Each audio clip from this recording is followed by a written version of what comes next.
Hello दोस्तों, आज हम लोग देखने वाले हैं आरो बुक के पार्ट 2 जो मियां नसीरुद्दीन जो चैप्टर है, इस चैप्टर का प्रश्न अभ्यास देखने वाले हैं। जैसा कि आपको पता ही होगा कि प्रश्न आप लोग को अपने बुक से लिखना है, मैं केवल आंसर ही लाया हूँ। हाँ, और तो आप लोग देखिए, पहले प्रश्न का उत्तर ये है कि मियां नसीरुद्दीन को नानवाइयों का मसीहा कहा गया है क्योंकि वे साधारण नानवाई नहीं हैं, वे खानदानी नानवाई हैं। अन्य नानवाई रोटी केवल पकाते हैं, पर मियां नसीरुद्दीन अपने पेशे को कला मानते हैं। उनके पास 56 प्रकार की रोटियां बनाने का हुनर है। वे अपने को सर्वश्रेष्ठ नानवाई बताता है, मतलब बताते हैं। प्रश्न दूसरे का आंसर है, लेखिका मियां नसीरुद्दीन के पास पत्रकार की हैसियत से गई थी। वे उनकी नानवाई कला के बारे में जानकारी प्राप्त कर उसे प्रकाशित करना चाहती थीं। और प्रश्न नंबर तीसरे का उत्तर है, बादशाह के नाम का प्रसंग आते ही मियां नसीरुद्दीन की दिलचस्पी लेखिका की बातों में ख़त्म होने लगी, क्योंकि उन्हें किसी खास बादशाह का नाम मालूम ही न था। वे जो बातें बता रहे थे वे बस सुनी सुनाई थी। उस तथ्य में सच्चाई नहीं थी। लेखिका को डींगे मारने के बाद उसे सिद्ध नहीं कर सकते थे।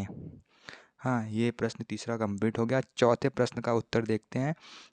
बादशाह के नाम का प्रसंग आते ही मियां नसीरुद्दीन नहीं नहीं नहीं नहीं एक मिनट, हाँ हाँ हाँ, बादशाह के नाम का प्रसंग आते ही मियां नसीरुद्दीन की दिलचस्पी लेखिका की बातों में ख़त्म होने लगी। उसके बाद वे किसी को भट्ठी सुलगाने के लिए पुकारने लगे। तभी लेखिका के पूछने पर उन्होंने बताया वे उनके कारीगर हैं। तभी लेखिका के मन में आया कि यहाँ पे के जगह की रहेगा, कि पूछ लें आपके बेटे बेटियां हैं, पर उनके चेहरे पर बेरुखी दिखी, तो उन्होंने उस विषय में कुछ न पूछना ही ठीक समझा। प्रश्न नंबर पाँचवें का उत्तर है, मियां नसीरुद्दीन 70 वर्ष की आयु के थे कि हैं। मियां नसीरुद्दीन का शब्द चरित्र लेखिका ने कुछ इस प्रकार सींचा है। लेखिका ने जब दुकान के अंदर झांका तो पाया मियाँ चारपाई पर बैठे बीड़ी का मजा ले रहे हैं। मौसमों की मार से पका चेहरा, आंखों में कन्हैया भोलापन और पेशानी, यहाँ पे परेशानी होगा, नहीं नहीं, पेशानी पर मजे हुए कारीगर के तेवर। हाँ हाँ हाँ, पेशानी पर मजे हुए कारीगर के तेवर। यहाँ पे पांचों प्रश्न का उत्तर कंप्लीट होता है। आप लोग एक बार पूरा देख लीजिए पार्ट दूसरे का।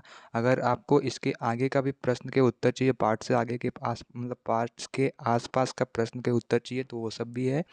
एक बार आप लोग देख लीजिए, इसको मैं एक्सप्लेन नहीं कर रहा हूँ, और आप लोग केवल एक बार ही देख लीजिए। और इतने छोटे छोटे मैं आंसर लिख के लाता हूँ, तो आप लोग को पढ़ने में भी आसानी होता है, और पेपर में बहुत हेल्पफुल है ये सब आपके लिए। आप लोग देख लीजिए, केवल उत्तर बस इधर है, और बाकी तो हाँ इतने हैं। आप लोग को मन करेगा अगर आपको कॉपी में लिखना हो तो लिख लीजिएगा, वरना ये सब तो बहुत ही सही है। और चैनल को सब्सक्राइब कर लीजिए, लाइक कर दीजिएगा और फॉलो कर दीजिएगा। Thank you.